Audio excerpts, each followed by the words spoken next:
প্রায় 5 বছর পর পর্যটকদের জন্য খুলছে ওয়ার্ল্ড লিভিং হেরিটেজ সাইট বিশ্বভারতীর দরজা। আপাতত শুধুমাত্র রবিবারই পর্যটকেরা এই সুযোগ পাবেন বলে জানিয়েছে বিশ্বভারতী কর্তৃপক্ষ। জুলাই মাসের শেষের দিক থেকেই পরীক্ষামূলকভাবে এই ব্যবস্থা চালুর পরিকল্পনা রয়েছে। ট্রায়াল সফল হলে নভেম্বর থেকে আরও বড় পরিসরে এই কর্মসূচি চালু করা হবে। পর্যটকদের সুবিধার জন্য চালু হচ্ছে প্যাকেজ সিস্টেম।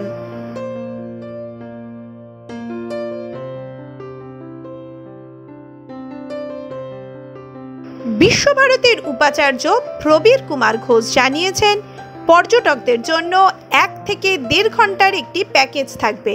নির্দিষ্ট টিকিট কেটে প্রবেশ করতে হবে ক্যাম্পাসে।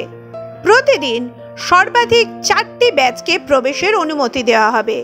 একদিনে 4টে ব্যাচ ভিজিট করবে। একটা ব্যাচে 1 ঘন্টা 20 থেকে 1.5 ঘন্টার মতো ভিজিট আছে। তাতে ডিফারেন্ট প্রোগ্রাম, গুরুদেব রবীন্দ্রনাথ ঠাকুরের ডিফারেন্ট যে এইগুলো আছে আইটেমগুলো, যেমন পাঠভবন ক্লাস হওয়ার কথা যেখানে, সেগুলো দেখানো, আশ্রম, তারপরে নতুন বাড়ি, কালো বাড়ি, ছাতিমতলা উপাসনা মন্দির। তারপরে লাস্টে আমাদের প্রোগ্রাম হবে, যেহেতু ওটা লিভিং হেরিটেজ উপাধি পেয়েছে, সঙ্গীত ভবন আমাদের ব্যাকবোন। সঙ্গীত ভবনে একটা ড্যান্সের প্রোগ্রাম। প্রশ্ন হলো, এই প্যাকেজে কি কি থাকছে? জানা গিয়েছে প্যাকেজে অন্তর্ভুক্ত হচ্ছে পাঠভবন, সিংহ সদন, উপাসনা গৃহ, কালো বাড়ি সহ বিশ্বভারতী ক্যাম্পাসের বিভিন্ন গুরুত্বপূর্ণ স্থান পরিদর্শনের সুযোগ। সব শেষে থাকবে সঙ্গীত ভবনের একটি লাইভ পারফরম্যান্স।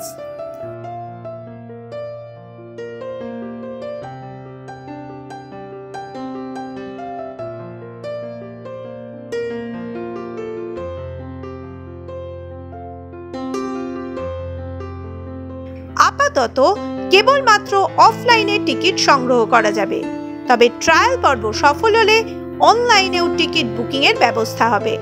সেক্ষেত্রে শুধুমাত্র রবিবার নয়, সপ্তাহে 4 থেকে 5 দিন পর্যটকদের জন্য এই সুযোগ মিলবে।